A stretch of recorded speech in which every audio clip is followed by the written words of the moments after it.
வணக்கம். இன்னைக்கு உங்களுக்காக கதை சொல்ல வந்திருப்பது வியல் உங்கள் சகி. இன்னைக்கு நம்ம பார்க்க போற கதையின் பெயர் லாவண்யா. கதைக்குள்ள போலாமா?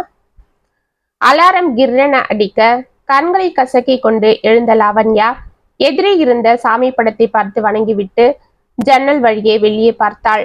மழை நின்று சிறு தூறல் மட்டும் விழுந்து கொண்டிருந்தது. தோட்டத்தில் இருந்த செடிகள் எல்லாம் பச்சை பசில் என்றிருக்க அதன் இலைகளில் மழைநீர் துளிகள் கண்ணாடி போல் ஜொலித்துக் கொண்டிருந்தன. அதை பார்த்து ரசித்தவரே எழுந்து கொண்டாள். குட் மார்னிங் லாவண்யா என்று கூறிக்கொண்டே உள்ளே வந்தாள் கீதா. குட் மார்னிங் கீதா, என்னடி டியூட்டிக்கு கிளம்பிட்டியா என்று கேட்டுக்கொண்டே பிரஷ் எடுத்து கொண்டிருந்தாள். பின்ன உன்ன போலவா? எனக்கு 10 மணிக்கு ஆபீஸு, 8 மணிக்கெல்லாம் நான் அங்க இருந்தாகணும், இல்லைன்னா அர்ச்சனை தான். சரிடி, டிஃபன் ரெடி பண்ணிட்டேன், சாப்பாடும் உனக்கும் சேர்த்து கட்டி வச்சுட்டேன், காஃபி ஃப்ளாஸ்கில் இருக்கு. டிஃபன் சாப்பிட்டதும் எனக்கு ஒரு ஃபோன் போட்டு சொல்லிடி எப்படி இருக்குன்னு என்று பேக் எடுத்து கொண்டாள். ஓகேடி, நீ பண்ணா நல்லாதான் இருக்கும், அதை வேற நான் சொல்லணுமா? எனிவே சாரிடி, நேற்று நைட்டு ரொம்ப நேரம் வேலை இருந்ததால நான் காலையில எழுந்து உனக்கு ஹெல்ப் செய்ய முடியல. பாவம், நீயே எல்லாம் செஞ்சிட்டியா? பரவாயில்லடி, இது என்ன புதுசா? ஒவ்வொரு நாள் நான் நைட் டியூட்டி போயிட்டா காலையில நான் வர்றதுக்குள்ள நீ தானே சமைச்சு வச்சுட்டு போற என்று சிரித்தாள் கீதா. கீது, நீ எனக்கு ரூம்மேட்டா கிடைச்சதுக்கு நான் ரொம்ப அதிர்ஷ்டம் பண்ணிருக்கணும் என்று அவளை அணைத்து கொண்டாள் லாவண்யா. நோனோ, நீ ரூம்மேட்டா கிடைச்சதுக்கு நான் தான் லக்கி. எனக்காக நீ எவ்வளவோ செய்யற. நீ என் கூட இருக்கிறது எனக்கு என்னவோ ஊர்ல எங்க அம்மா அப்பா தங்கச்சி கூட எல்லாம் இருக்கிறது போல இருக்குடி. அவ்வளவு கலகலப்பா இருக்கிற என்று சிரித்தாள். சரி சரி, சீக்கிரம் கிளம்பு, அப்புறம் லேட் ஆகிட்டா உன்னாலதான்னு போன் போட்டு திட்டுவ என்று சிரித்து கொண்டே அவளை தள்ளி கொண்டு சென்றாள் லாவண்யா. கீதா கிளம்பி சென்றதும் குளித்து முடித்துவிட்டு ஆபீஸுக்கு தயாராகி வந்து டிஃபனை சாப்பிட்டாள். நல்லா அருமையா செஞ்சிருக்கா. சேமியா உப்புமாவே பிடிக்காது எனக்கு. இவ செய்யற உப்புமாவை சாப்பிட்டதுக்கு அப்புறம் எங்க போனாலும் சேமியா உப்புமா தான் சாப்பிடணும் போல தோணுது என்று எண்ணிக்கொண்டே ரசித்து ருசித்து சாப்பிட்டு விட்டு பேகை எடுக்க வெளியே சென்றாள். இதற்குள் போனை எடுத்து தனது அப்பத்தாவிற்கு போன் செய்து ஸ்பீக்கரில் போட்டுவிட்டு பேக்கில் லேப்டாப் பர்ஸ் அனைத்தையும் எடுத்து வைத்துக் கொண்டிருந்தாள். ஏய் லாவண்யா குட்டி, குட் மார்னிங். ஆபீஸுக்கு கிளம்பிட்டியா? டிஃபன் சாப்பிட்டியா என்று எதிர்முனையில் சரளாவின் குரல் கேட்டதும், குட் மார்னிங் அப்பத்தா, இப்பதான் ஆபீஸுக்கு கிளம்பிட்டு இருக்கிறேன். டிஃபன் கூட சாப்பிட்டாச்சு. இன்னைக்கு கீதா பிரமாதமா சேமியா உப்புமா செஞ்சிருந்தா. ஆமா, நீ சாப்பிட்டியா அப்பத்தா? என்ன பண்ற? ஆமா, ஏன் போன் எடுக்க இவ்வளவு நேரம்? சாமி ரூம்ல பூஜை பண்ணிட்டு இருந்தேன்டி வாலு. நான் என்ன குமரி பொண்ணா உடனே ஓடி வந்து போனை எடுக்க என்று சிரித்தாள் சரளா. அப்படியா, சரி சரி, போன் எடுக்க லேட் ஆனதும் நான் பயந்துட்டேன் தெரியுமா. சரி சாப்பிட்டியா? இன்னைக்கு ஏகாதசி விரதம் இருக்கேன், பாலும் பழமும் மட்டும்தான் எடுத்துப்பேன். இதோ பாரு, உனக்கு எத்தனை வாட்டி சொல்றேன், இந்த வயசுல எதுக்கு இப்படி விரதம் இருக்கிறேன்னு? சொன்னா கேட்க மாட்டியா ஓல்டு லேடி என்று செல்லமாக கோபித்து கொண்டாள். எல்லாம் உனக்காக தாண்டி யங் லேடி என்று சிரித்தாள் அப்பத்தா. ஆமா, இதே சொல்லு. எனக்கு என்ன, நான் நல்லா தானே இருக்கிறேன், கை நிறைய சம்பாதிக்கிறேன், நினைச்சத வாங்கிக்கிறேன். என் செல்ல அப்பத்தா கிட்ட தானமும் ஆசையா பேசுறேன். மாசம் ஒரு நாள் வந்து என் அப்பத்தாவை கொஞ்சிட்டு வரேன். அப்புறம் என்ன, எதுக்கு நீ எப்ப பாரு விரதம் இருக்கணும்? வாயாடி, நீ இது போல எப்பவும் இப்படியே சந்தோஷமா இருக்கணும்னு தான் இப்படி விரதம் இருக்கிற. அதெல்லாம் உனக்கு புரியாது. நீ பேசாம உன் வேலையை பாருடி கழுத என்று சிரித்தாள் சரளா. சரி அப்பத்தா. சொல்ல மறந்துட்ட பாரு, இந்த வாரம் நான் ஊருக்கு வர முடியாது. ஏம்மா என்று சற்று கவலையாகவே கேட்டாள். என்ன குரல் டல்லாயிடுச்சு? நான் வரலன்னதும் சோந்துட்டியா அப்பத்தா? இல்ல என்று மெதுவாக கூறினாள். நீ இல்லைன்னு சொன்னாலும் உன் குரலு தான் காமிச்சு கொடுக்குதே. சாரி அப்பத்தா, நான் என்ன செய்யறது? இப்ப ப்ராஜெக்ட் ஃபைனல் ஸ்டேஜ்ல இருக்கு, நான் இப்ப இருந்தே ஆகணும். எங்க டீம் லீடர் என்ன நம்பிதான் இந்த ப்ராஜெக்டே எடுத்திருக்காரு. சரி சரி, அடுத்த வாரமாவது வருவே இல்ல? தெரியல அப்பத்தா, ப்ராஜெக்ட் ப்ரெசென்ட் பண்ற வரைக்கும் ஒன்னும் சொல்ல முடியாது, பார்க்கலாம். அதுதான் நான் தினமும் போன்ல என் செல்லப்பத்தா கிட்ட பேசுறேனே, அப்புறம் என்ன? ஆமா, என்ன இருந்தாலும் என் செல்லத்தை நேர்ல பாக்குறது போல ஆகுமா? சரி சரி, உடம்ப பத்திரமா பாத்துக்க. ரொம்ப ஒன்னும் வேலை வேலைன்னு சாப்பிடாம தூங்காம இருந்துடாத என்றாள். சரி, நீயும் நல்லா சாப்பிடணும் சரியா என்று தனது அப்பத்தாவிடம் சற்று நேரம் பேசிவிட்டு போனை வைத்துவிட்டு ஆபீஸுக்கு புறப்பட்டாள் லாவண்யா. வண்டியை வெளியே நிறுத்திவிட்டு செக்யூரிட்டியில் ஆரம்பித்து ஆபீஸில் அனைவரிடமும் கலகலப்பாக பேசிக்கொண்டே உள்ளே சென்று கையெழுத்து போட்டுவிட்டு தனது இடத்திற்கு சென்றாள். என்னம்மா லாவண்யா தேவி, வந்துட்டியா? உனக்காக தான் காத்துட்டு இருந்தேன் என்று கூறிக்கொண்டே வந்து அவள் அருகில் இருந்த சேரில் அமர்ந்தாள் சத்யா. என்னடி காலையில சீட்ல இல்லாம எங்க போயிட்டு வர என்று கேட்டுக்கொண்டே சிஸ்டத்தை ஆன் செய்தாள். இன்னைக்கு நம்ம ஆபீஸ்ல ஒரு ஆள் புதுசா வந்து சேர்ந்திருக்காரு, பேரு சந்துருவான். அப்படியா? என்னடி இப்பவே நம்ம டீம்ல நிறைய பேர் இருக்காங்க, இன்னும் புதுசா எதுக்கு போட்டுக்கிட்டே இருக்காங்க என்று கேட்டாள் லாவண்யா. ஏய், நம்ம ஆபீஸுக்கு புதுசா வந்திருக்காருன்னு தான் சொன்னேன், நம்ம டீமுக்கு வந்திருக்காரு நான் சொன்னேன். அவரே HR டிபார்ட்மெண்ட். ஓ அப்படியா? ஆமாண்டி, ஆளு பார்க்க சும்மா ஹீரோ போல இருக்காரு, நல்லா கலகலப்பா பேசுறாரு. உன்ன போலதான் எல்லா பொண்ணுகளும் வேணும்னு அவர்கிட்ட பேசணுமேனே போய் பேசிட்டு இருக்காங்க என்றாள் சத்யா. அப்படியா? ஆமாண்டி, நானும் இப்பதான் பேசிட்டு வந்தேன். நீயும் வேணா போய் பார்த்துட்டு வாடி. அநேகமா அவருக்கும் உனக்கும் சரியான மேட்சா தான் இருக்கும். நீங்க உடனே ஃப்ரெண்ட்ஸ் ஆயிடுவீங்க பாரு. ஏண்டி அப்படி சொல்ற?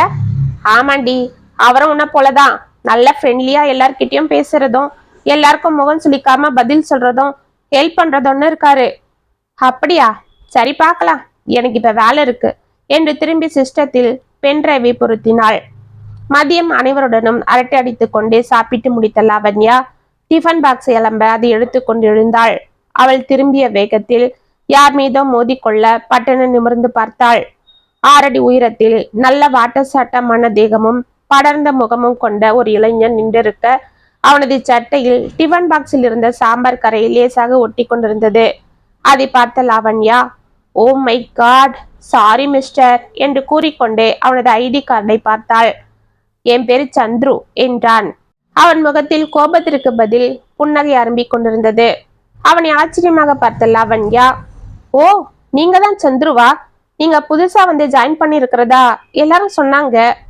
ஆமா, அது நானே தான் என்று கூறிக்கொண்டே தனது கர்ச்சீஃபால் அந்த கரையை துடைத்து கொண்டான். சாரி மிஸ்டர் சந்துரு, நம்ம முதல் சந்திப்பே இப்படி ஆயிடுச்சு. பரவாயில்ல, இதனால என்ன இருக்கு? ஆமா, நீங்க தான் மிஸ் லாவண்யாவா? இப்ப புதுசா போயிட்டு இருக்கே குளோபல் டெக் ப்ராஜெக்ட், அந்த டீம்ல தானே நீங்க இருக்கீங்க என்று கேட்டான். ஆமா, நானே தான். பரவாயில்லையே, அதுக்குள்ள யார் யார் எந்தெந்த டீம்ல இருக்காங்கன்னு சரியா சொல்றீங்களே என்று ஆச்சரியமாக கேட்டாள். அதுதானே எங்க வேலை. ஆனாலும் உங்க ஒர்க் எல்லாம் பார்த்தேன், ரொம்ப நல்லா இருக்கு. உங்களை பத்தியும் விசாரிச்சேன், எல்லாரும் நல்லா சொன்னாங்க. நீங்களும் கலகலப்பா எல்லார் கூடவும் ஃப்ரெண்ட்லியா இருப்பீங்க போல இருக்கு என்று சிரித்தான். ஆமா, இங்க ஒரு கேங்கே இருக்கு எனக்கு என்று சிரித்தாள். ஓகே, அப்ப உங்க கேங்ல என்னையும் சேர்த்திப்பீங்கல்ல என்று அவளை உற்று பார்த்து கொண்டே சிரித்தான் சந்துரு. கண்டிப்பா என்று அவளும் அவனை பார்த்து சிரிக்க, சரி அப்பனா இந்த மிஸ்டர் மிஸ்லாம் வேண்டாம், ஃபார்மலா இருக்கும் என்றான். ஓகே சந்துரு என்று லாவண்யா சிரிக்க, அப்ப வா லாவண்யா, நம்ம ஃப்ரெண்ட்ஷிப்புக்கு ஆரம்பமா ஒரு கப் காஃபி. ஓகே என்று அவளும் அவனுடன் சென்றாள். அவர்கள் நட்பு அன்று ஒரு கப் காஃபியில் ஆரம்பமாகி போக போக சாப்பாடு, வெளியே ஊர் சுற்றுவது, தனிமையில் அமர்ந்து பேசுவது, வீட்டிற்கு வந்தும் மணிக்கணக்கில் போனில் அரட்டை அடிப்பது என வளர்ந்து கொண்டிருக்க, இருவருக்கும் நடுவே இருந்த ஃப்ரெண்ட்ஷிப் என்ற திரை விலகி காதல் மலர்ந்தது. ஒருவருக்கொருவர் தங்களுடைய காதலை பகிர்ந்து கொண்டதிலிருந்து சந்துரு லாவண்யாவிடம் அனைத்து உரிமைகளையும் எடுத்துக் கொள்ள ஆரம்பித்தான்.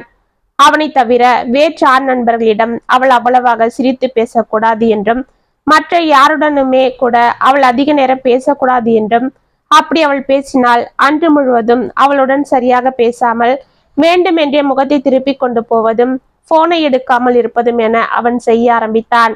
இதனால் லாவண்யாவிற்கு சங்கடமாக இருந்தாலும், அவன் தன் மீது வைத்திருக்கும் அதிகமான அன்பினால் தானே இப்படி நடந்து கொள்கிறான் என்று யாருடனும் சரியாக பேசாமல் அவன் இஷ்டம் போல் நடந்து கொள்ள ஆரம்பித்தாள்.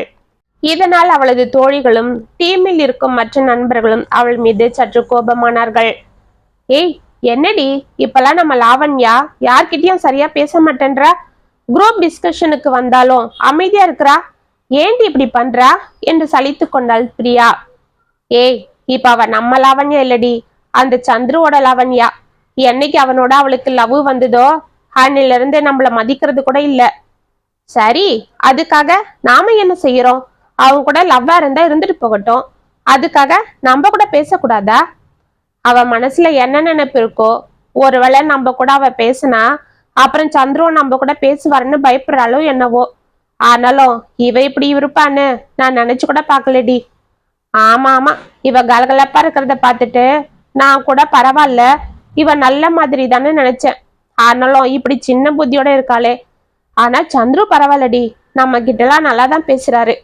சரி சரி விடு, நம்ம வேலையை நம்ம பார்ப்போம் என்று சிஸ்டத்தை ஆன் செய்தனர் இருவரும். லாவண்யா யாரிடமும் சரியாக முகம் கொடுத்து பேசாமல் இருக்க ஆரம்பித்ததும் அவளது தோழிகள் அவளிடமிருந்து கொஞ்சம் கொஞ்சமாக விலக இதை பற்றி சந்துருவிடம் கூறி மிகவும் வேதனைப்பட்டாள் லாவண்யா. அதனால என்ன இப்ப, அதுதான் உனக்கு நான் இருக்கேன் இல்ல, விடு என்றான் சந்துரு.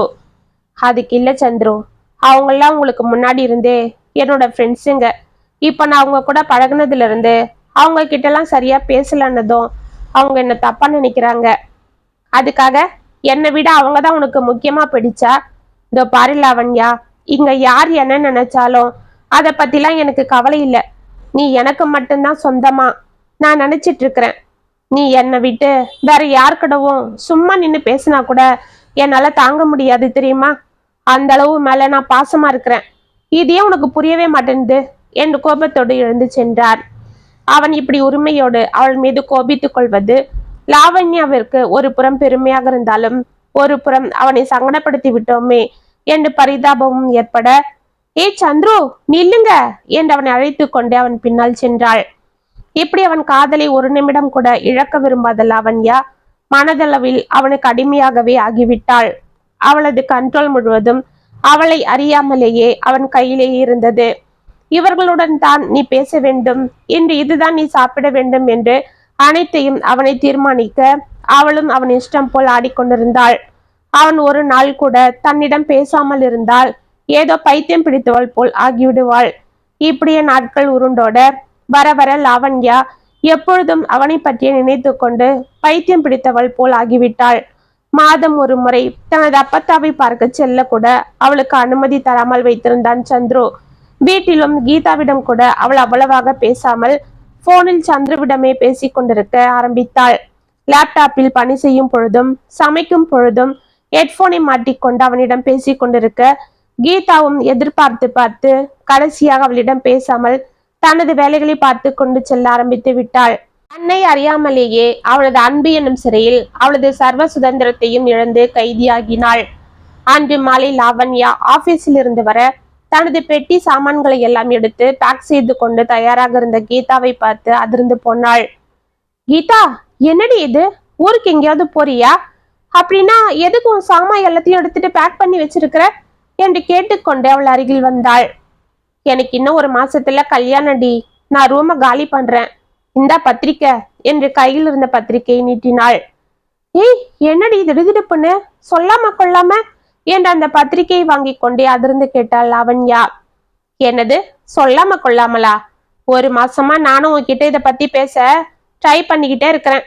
நான் எப்ப பேச வந்தாலும் நீ அந்த ஹெட்போன் எடுத்து காதுல மாட்டிக்கிட்டு உன் சந்துரு கூட பேசிட்டே இருக்கிற. என்ன ஏதுன்னு கூட கேட்க மாட்டேன்ற. அதுதான் நானும் உன்னை தொந்தரவு பண்ணாம விட்டுட்டேன்.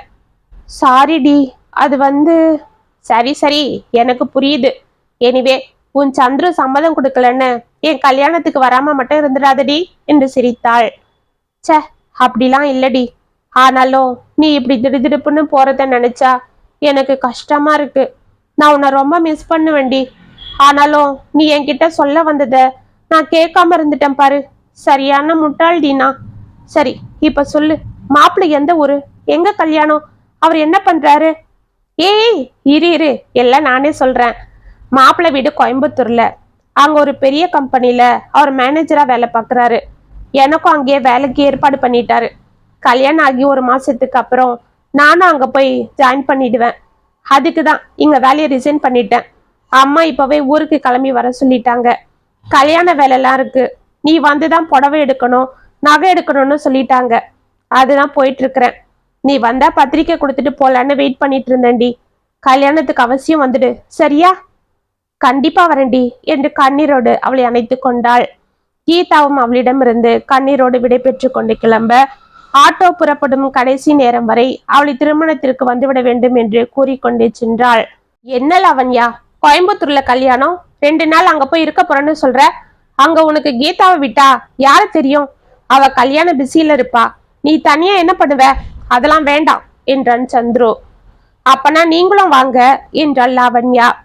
என்னால முடியாது, எனக்கு லீவே இல்லை. இப்பதான் போன வாரம் 4 நாள் லீவ் போட்டுட்டு நான் ஊருக்கு போயிட்டு வந்தேன். உனக்கே தெரியும் இல்ல, உடனே திரும்ப லீவ் கேட்டா கண்டிப்பா கொடுக்க மாட்டாங்க. அடுத்த மாசம் தானே சந்துரு. அதெல்லாம் முடியாது லாவண்யா, என்ன தொந்தரவு பண்ணாத என்று அங்கிருந்து சென்று விட்டார். சரியானவர், இவரும் வரமாட்டாரு, என்னையும் போக விட மாட்டேன்றாரு.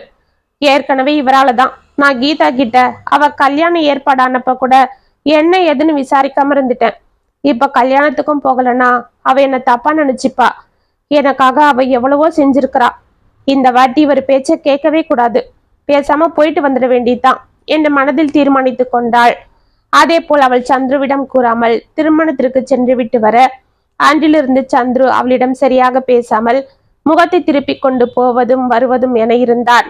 வேண்டுமென்றே அவள் எதிரில் மற்ற பெண்களிடம் கலகலப்பாக பேசுவதும், லாவண்யா அந்த இடத்திற்கு சென்றால் அங்கிருந்து சென்று விடுவதும் என அவன் செய்ய, இதையெல்லாம் கவனித்த மற்ற பெண்கள் இதுதான் சாக்கு என்று லாவண்யாவின் மீது இருந்த கோபத்தை எல்லாம் தீர்த்து கொள்ள அவளை வேண்டுமென்றே வெறுப்பேற்றி கொண்டிருந்தனர்.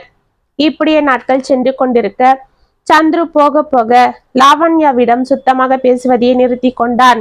லாவண்யா அவனை நினைத்து மிகவும் வேதனைப்பட்டு குழம்பிக் கொண்டிருக்க, சரியாக சாப்பிடாமல் தூங்காமல் தனது அப்பத்தாவிடம் கூட பேசாமல் ஒரு பைத்தியக்காரியாகவே மாறிப்போனாள்.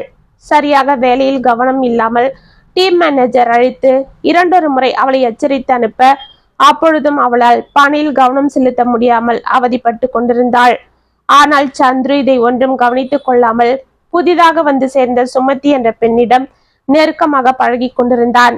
இதை பார்த்து நொந்து போன லாவண்யா அன்று கேன்டீனில் சந்துருவை வலுக்கட்டாயமாக மடக்கி இதை பற்றி கேட்க, என்ன இப்ப ஏன் இந்த சின்ன விஷயத்துக்கு இப்படி ஓவரா ரியாக்ட் பண்ற? நான் சுமதி கூட பழகிறது சாதாரண ஃப்ரெண்ட்லியா தான், நீ எதுக்கு அதை தப்பா எடுத்துக்கிட்டு இவ்வளவு கலாட்டா பண்ற? பாவம் அந்த சுமதி வேற, உன்னால அனுப்பிட்டேன், அவ என்ன தப்பா எடுத்துட்டு இருப்பா என்றான் சந்துரு. இருக்கட்டும் சந்துரு, உங்களுக்காக நான் எத்தனை நாள் என் ஃப்ரெண்ட்ஸுங்களை அவாய்ட் பண்ணியிருக்கேன். இன்னைக்கு உங்க ஃப்ரெண்டை நீங்க எனக்காக அவாய்ட் பண்ணா ஒன்னும் ஆகிடாது. ஏன் லவண்யா இப்படி சில்லியா பேசுற? அப்படி உனக்கு இப்ப என்னதான் வேணும் என்று முகத்தை சுளித்தான். ஏன் சந்துரு இப்பெல்லாம் என் கூட பேசுறதுனாலே இப்படி கோவப்படுறீங்க? நான் அவ்வளவு வெறுப்பாகிட்டேனா உங்களுக்கு என்று கண்கள் கலங்க கேட்டாள்.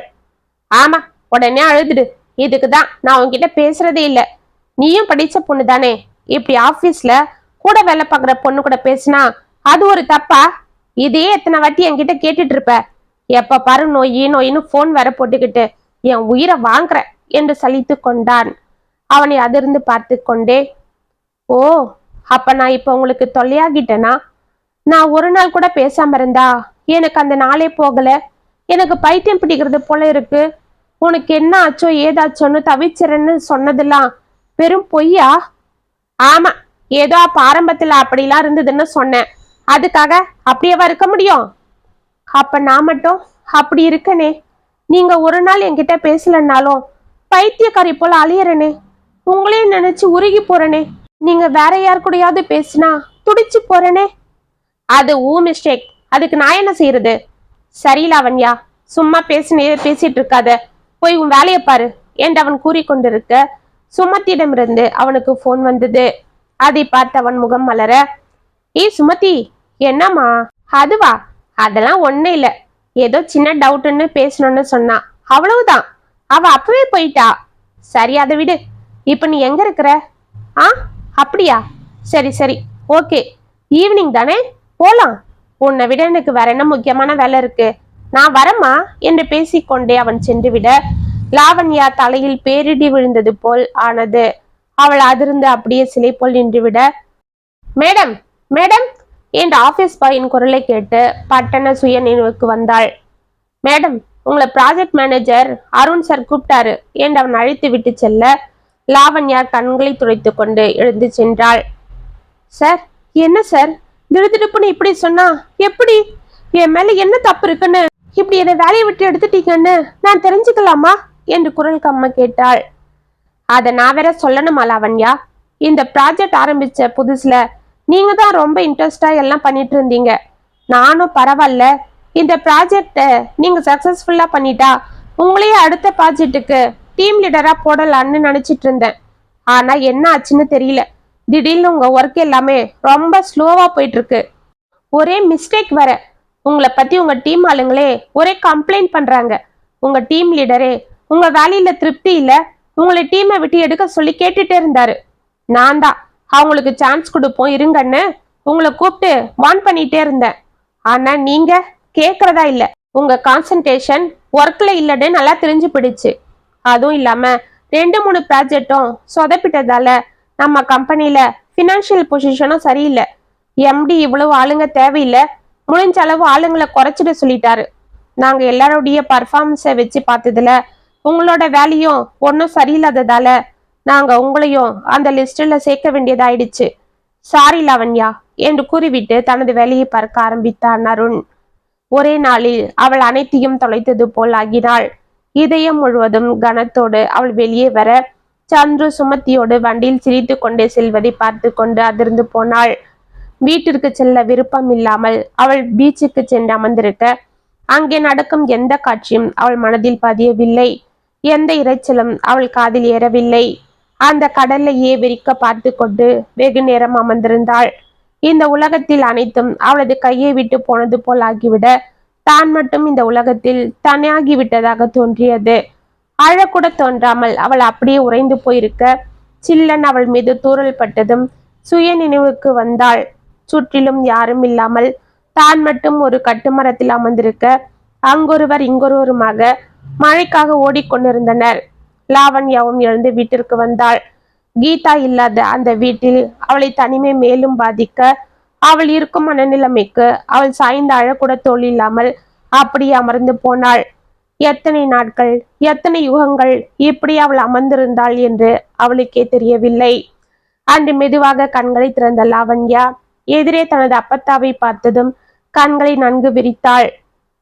தங்கம், இப்ப எப்படிமா இருக்கு என்று சரளா கண்களை துடைத்தபடி அவளை அன்போடு பார்த்து கொண்டே அணைத்து தூக்கினாள். அப்பத்தா, நீ எப்படி இங்க என்று மெதுவாக எழுந்து அமர்ந்து சுற்றி பார்த்தாள். அவள் ஹாஸ்பிட்டல் கட்டிலில் இருப்பதாக தெரிந்தது. அப்பத்தா, நான் எப்படி இங்க வந்தேன் என்று அவள் மெதுவாக கேட்க, 2 நாளா உனக்கு போன் போட்டுட்டே இருந்தேன். ஆனா நீ போனை எடுக்கல. உங்க ஆபீஸ்ல போன் போட்டாலும் உன்னை வேலையில இருந்து எடுத்துட்டாங்கன்னு சொல்லிட்டாங்க. எனக்கு என்ன செய்யறதுன்னே தெரியல. சரி, கிளம்பி வரலான்னு இருந்தேன். அந்த சமயத்துலதான் உங்க ஹவுஸ் ஓனர் போன் போட்டு விஷயத்த சொன்னாங்க. என்னன்னு?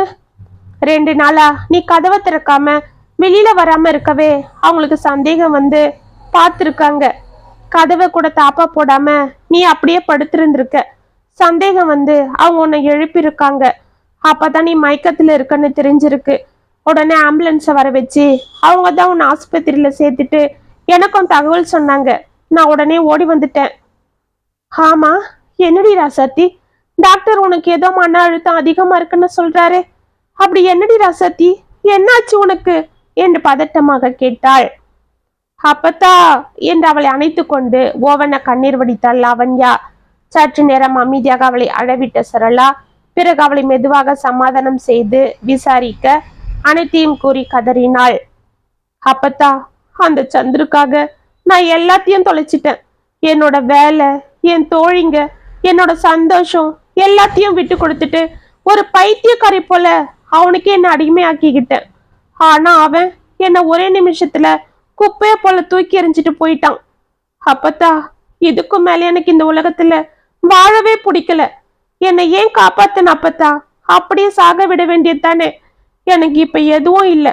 என் வாழ்க்கையே போயிடுச்சு. நான் நிம்மதியா போயாவது சேர்ந்திருப்பனே. இப்போ உயிர் இருந்தோ நான் ஒரு நடப்பினமா தான் வாழணும் என்று சரளாவை கட்டி அணைத்து கதறினாள். லாவண்யா, இனிமேலும் தான் நீ வாழணுமா என்றாள் சரளா தெளிவாக. அப்பத்தா, என்ன சொல்ற? அவன் தான் என் உலகம். அவன் இல்லைன்னா எனக்கு எதுவும் இல்லைன்னு இருந்தேன். அவனுக்காக நான் உன்னையே வந்து பார்க்காம கூட இருந்தேன். அப்படி அவன் தான் எல்லாமுமா இருந்தேன்னா இப்ப அவன் இல்லாம அவன் கூட பேசாம அவனை பார்க்காம எப்படி இருக்கிறது? எனக்கு இனிமே என்ன இருக்கு? நீ சொல்லுவியே அடிக்கடி, நீ இப்படியே சந்தோஷமா நிம்மதியா இருக்கணும்னு தான் நான் விரதம் இருக்கிறேன்னு. பாத்தியா, உன் கடவுள் உன் பேத்திக்கு என்ன கொடுத்தது? அவன் சந்தோஷத்தில பறிச்சுக்கிச்சு. என்று கதறினாள். அம்மாடி, ஆண்டவன் உன் சந்தோஷத்தை பறிச்சுக்கலாமா? உன்னை உனக்கே திருப்பி கொடுக்கதான் அந்த சந்துரு உன்கிட்ட இருந்து பிரிச்சிருக்காரு. அப்பத்தா, என்ன சொல்ற? ஆமா தங்கம், நீயே சொன்ன அந்த சந்துரு உன்னை அவன் அன்பு என்ற சிறையில கைதியா வச்சிருந்தான்னு. உண்மைய சொல்லணும்னா அவன் கிட்ட அன்பாவே இல்லை, அப்படி நடிச்சு உன்னை ஏமாத்திருக்கான். உன் இளகிய மனசை பயன்படுத்தி அது கூட விளையாடி இருக்கான். அப்பத்தா? ஆமா ராசாத்தி, நம்ம கிட்ட உண்மையான அன்பை காட்டுறவங்க நம்மள சுதந்திரமா விடுவாங்க. நம்மள அவங்க இஷ்டம் போல ஆட்டி வைக்க மாட்டாங்க. அவன் உன்னை பயன்படுத்திட்டு இருக்கான். அவன் கைக்கு ஒரு பொம்மையா உன்னை வச்சு விளையாடி இருக்கான். இப்ப வேற ஒரு பொம்மை கிடைச்சிடவே உன்னை தூக்கி போட்டுட்டான். ஆனா இது தெரியாம நீதான் அவனை எல்லாமுமா நம்பி அவன் பேச்சுக்கு மயங்கி ஏமாந்து போயிருக்கிற. உனக்கே தெரியாம அவன் அன்புல நீ உன்னையே இழந்துட்டு உன் அடையாளத்தை இழந்துட்டு நிக்கிற. ஆனா அவனுக்கு உன்னோட காயங்கள் பெருசா தெரியல. அவன் பாட்டுக்கு புதுசா கிடைச்ச பொம்மையோட விளையாட போயிட்டான். ஆனா அந்த ஆண்டவன் உன்னை கைவிடல. உனக்கே அடையாளம் காட்டதான் உன்னை இப்படி நிர்கதியா நிக்க வச்சிருக்காரு. ஆனா இதுதான் உன்னோட வாழ்க்கைக்கான ஆரம்பம். நீ சாதாரண ஆள் இல்ல, அந்த ஆண்டவனால தேர்ந்தெடுக்கப்பட்ட ஒரு அற்புதம். ஏதோ ஒரு சாதனையை நீ படைக்கணும்ன்றவன்னு உனக்கு தெரிய வைக்கதான் அவனை உன்கிட்ட இருந்து பிரிச்சுட்டாரு. உன் அறிவுக்கு தகுதி இல்லாத அந்த வேலையை உன்கிட்ட இருந்து தள்ளிட்டாரு. அப்பத்தா? ஆமாண்டா தங்கம், எப்பவுமே ஆண்டவன் நமக்கு ஒரு அற்புதத்தை கொடுக்கறதுக்கு முன்னாடி நம்ம கிட்ட இருக்கிற போலிகளையும் தகுதி இல்லாததையும் விலக்கிடுவாரு. அப்ப நம்ம அழுது துடிப்போம், எனக்கு மட்டும் ஏன் இப்படி நடக்குதுன்னு அந்த ஆண்டவனை திட்டுவோம். ஆனா நமக்கு தெரியாது அதுல இருந்துதான் நம்ம உயிர போறோம்னு. அது போலதான் இப்ப நீயும் எல்லாத்தையும் இழந்து நிக்கிற. ஆனா நீ இழந்ததை விட ஒரு அற்புதம் உனக்கு கிடைக்க போகுது. உன் வேலையில நீ இதனால வரை சாதிக்காத உன்னை சாதிக்க போற என்றாள் சரளா. இந்த வார்த்தைகள் லாவண்யாவிற்கு ஒரு தெம்பையும் புத்துணர்ச்சியும் கொடுக்க அவள் கம்பீரமாக எழுந்து அமர்ந்தாள். ஜன்னல் வழியே சூரிய கதிர்கள் அவள் முகத்தில் பளிச்செனப்பட அவள் வாழ்க்கையின் அடுத்த கட்டம் ஆரம்பமாகிவிட்டது என்று அவள் உள்ளுணர்ச்சி கூறியது. 2 நாட்களில் லாவண்யாவை டிஸ்சார்ஜ் செய்து அழைத்து சென்றாள் சரளா. வீட்டிற்கு சென்று தனது பேத்திக்கு அவள் தன் நம்பிக்கை வார்த்தைகளை கூறிக்கொண்டே இருக்க, லாவண்யாவும் அவளது பேச்சுகளை கேட்பதும், தனது அப்பத்தாவுடன் கோவிலுக்கு செல்வதும், புது கம்பெனிகளுக்கு தனது ரெஸ்யூமை அனுப்புவதும் என வேலைக்கு முயற்சி செய்து கொண்டு சுறுசுறுப்பாகினாள். இந்த பிஸியில் அவள் தனது பழைய வாழ்க்கையை மறந்து கொஞ்சம் கொஞ்சமாக தேறி எழுந்தாள். கூடிய விரைவிலேயே அவளுக்கு ஒரு பெரிய மல்டிநேஷனல் கம்பெனியில் பணி கிடைக்க, தான் கனவிலும் எதிர்பார்க்காத அந்த கம்பெனியில் பணிக்கு தேர்வான லாவண்யாவின் உடல் பூரித்து போனது.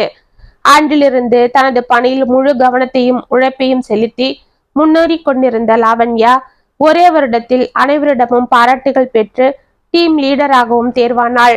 மேலும் மேலும் அவளது உழைப்பும் விடாமுயற்சியும் தொடர அவளது ப்ராஜெக்டுகள் அனைத்தும் சக்சஸ் ஆனதில் அவளை ப்ராஜெக்ட் மேனேஜராக நியமித்தார் அந்த கம்பெனி முதலாளி சண்முகம்.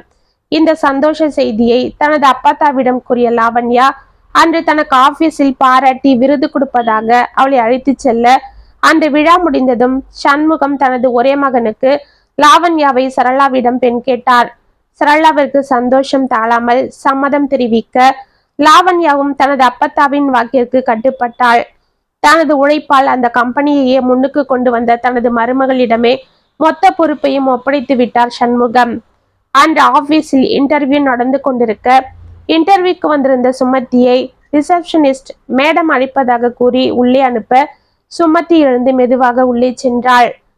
எஸ்கியூஸ் மீ மேடம் என்று அவள் அழைக்க, அவள் ஃபைல்களை பார்த்து கொண்டிருந்த லாவண்யா தலையை நிமிர்த்தி அவளை பார்த்து, எஸ் சுமதி, உள்ள வாங்க என்று சிரித்து கொண்டு அழைத்தாள். அவளை பார்த்து திடுக்கிட்ட சுமதி, லாவண்யா நீயா? சாரி மேடம், நீங்க வந்து என்று தடுமாற, பரவாயில்ல சுமதி, டேக் யுவர் சீட் என்று சிரித்து கொண்டே கையை காண்பித்தாள். அவளை பார்த்து அதிர்ந்து போன சுமதி மெதுவாக சேரில் அமர்ந்து கொண்டு தலையை குனிந்து கொண்டாள். ஏன் சுமதி டல்லா இருக்கிற? ஆமா, நான் நிக்கல மேடம் என்று அவள் கூறுவதற்குள், ஓ, எல்லாம் புரிஞ்சு போயிடுச்சு. இதுக்கு காரணம் சந்துரு தானே என்று கேட்டாள். ஆமா, அந்த பாவி என்ன பைத்தியக்காரியாலேயே விட்டுட்டு இப்ப வேற ஒரு பொண்ணு கூட நிச்சயமாயிடுச்சுன்னு வேலையை விட்டே போயிட்டான். நீ உடனே தற்கொலைக்கு முயற்சி பண்ணிருப்பியே? ஆமா, ஆனா கடைசி நேரத்துல எங்க அம்மா அப்பா என் தங்கச்சி இவங்கள நினைச்சு பார்த்து என் முகத்தை மூடிக்கொண்டு அழ ஆரம்பித்தாள். கவலைப்படாத, இனிமேலும் தான் உனக்கு நல்ல நேரம் ஆரம்பிக்க போகுது என்று எழுந்து வந்து அவளை அணைத்து கொண்டாள் லாவண்யா. 6 மாதங்கள் உருண்டோட அன்று மேடம் மேடம் என்று உற்சாகமாக அழைத்து கொண்டே உள்ளே ஓடி வந்தாள் சுமதி. ஏய், உனக்கு எத்தனை வாட்டி சொல்லியிருக்கிறேன் என்ன லாவண்யானே கூப்பிடுன்னு ஏன் அவளை செல்லமாக அடித்தாள் லாவண்யா. என்ன இருந்தாலும் நீங்க ஆபீஸ்ல எனக்கு பாஸ் ஆச்சே, வெளியில கூப்பிடுறது போல உங்களை பேரை வச்சு கூப்பிட முடியுமா என்று சிரித்தாள் சுமதி. சரி சரி, என்ன விஷயம் காலையில இப்படி குஷியா ஓடி வர? மேடம் இங்க பாருங்க, அந்த சந்துருவை போலீஸ் கைது பண்ணிருக்காங்க. ஏதோ பெரிய இடத்து பொண்ணுகிட்ட அவனோட கைவரிசைய காமிச்சிருக்கான். அவங்க நல்லா சாத்தி போலீஸ்ல பிடிச்சு கொடுத்துட்டு இருக்காங்க. அது மட்டும் இல்ல, அவன் இது போல பல பெண்களை மானசீகமா சித்திரவதை பண்ணதா நிறைய பேரு தைரியமா வந்து சொல்லியிருக்காங்க. ஒரு சைக்கோ போல அவன் நிறைய பெண்களை இப்படி பண்ணதால அவனுக்கு தண்டனையோட சேர்த்து ட்ரீட்மெண்ட்டும் கொடுக்கறாங்களாம். இவனுக்கெல்லாம் ட்ரீட்மெண்ட் ஒரு கேடு. இவனெல்லாம் தூக்கில தான் போடணும். நானா இருந்தா அப்படிதான் தீர்ப்பு சொல்லுவேன் என்றாள் சுமதி. விடுமா, அவன் ஒரு நோயாளி. அவனோட தவறு என்னன்னே தெரியாம அவன் இப்படி நடந்துக்கிறான். அவனை தண்டிக்க நாம யாரு? அந்த ஆண்டவன் சன்னிதானத்துல அவனுக்குன்னு ஒரு தீர்ப்பு கண்டிப்பா இருக்கும். ஆனாலும் நாம தான் ஜாக்கிரதையா இருக்கணும். இது போல ஆண்களை நம்பி பெண்கள் ஏமாறக்கூடாது. புதுசா வர அன்பை பார்த்து மயங்கி தன்னையே எழுந்துடக்கூடாது. பார்த்த கொஞ்ச நாள்லயே உனக்காக நான் இருக்கிறேன்னு எவன் சொல்றானோ அவன் கிட்டதான் நம்ம ஜாக்கிரதையா இருக்கணும். அம்மா அப்பா கூட பிறந்த சொந்தத்தை விட நம்ம கிட்ட பட்டுன்னு எவனும் பாசமா இருக்க மாட்டான். அப்படி இருக்கான்னா அவன் ஏதோ எதிர்பார்ப்போடவோ இல்ல நம்மளை ஏமாத்தவோ தான் அப்படி நடிக்கிறான்னு தெரிஞ்சுக்கணும். அடிக்கடி பாசத்தோட போன் போட்டு நம்ம மேல அக்கறையா இருக்கிறதா போய் சொல்லி நம்மள போன்ல விசாரிக்கிறது, மெல்ல மெல்லமா அவங்க பக்கம் இழுத்துக்கிட்டு நம்மள அவங்க அடிமையாவே ஆக்கிறது, இதுதான் அவங்க செயல்கள். உண்மையா காதலிக்கிற எந்த ஆணோ தன் அன்புக்குரியவளை கண்டிப்பா தவிக்க விட மாட்டான். தன் இஷ்டம் போல ஆட்டி வைக்க மாட்டான். அப்படி எவன் நடந்துக்க ஆரம்பிக்கிறானோ அப்பவே நம்ம முடிச்சுக்கணும். அதை விட்டுட்டு அவன் நம்ம பேர்ல இருக்கிற அன்பாலதான் இப்படி நடந்துக்கிறான்னு நமக்கு நாமே ஏமாத்திக்க கூடாது. விழிப்புணர்வோட செயல்பட்டு டக்குன்னு அவன் கிட்ட இருந்து ஒதுங்கிடணும். இல்லைன்னா இதனால பாதிக்கப்பட போறது நாம தான். அதுக்குதான் பெண்கள் எப்பவும் விழிப்புணர்வோட இருக்கணும் என்றாள் லாவண்யா. ஆமா மேடம், சரியா சொன்னீங்க. இத பத்தி நீங்க இப்பெல்லாம் பல பெண்களுக்கு விழிப்புணர்வு கொடுக்கறது எவ்வளவு நல்லதா இருக்கு. இனிமே அந்த அறப்பணியில என்னையும் நீங்க சேர்த்துக்கணும் என்றாள் சுமதி. கண்டிப்பா என்றாள் லாவண்யா சிரித்து கொண்டு. இத்துடன் லாவண்யா கதை முற்றும். உங்களுக்காக நான் எழுதின இந்த கதை உங்களுக்கு பிடிச்சிருந்தா கமெண்ட்ஸ்ல சொல்லுங்க. லைக் பண்ணுங்க, ஷேர் பண்ணுங்க, மறக்காம சப்ஸ்கிரைப் பண்ணிக்கோங்க. மீண்டும் நாளைக்கு வேற ஒரு சுவாரஸ்யமான கதையோட உங்களை சந்திக்கிறேன். அது வரைக்கும் இணைப்பிலே இருங்க. இப்படிக்கு வியல் உங்கள் சகி.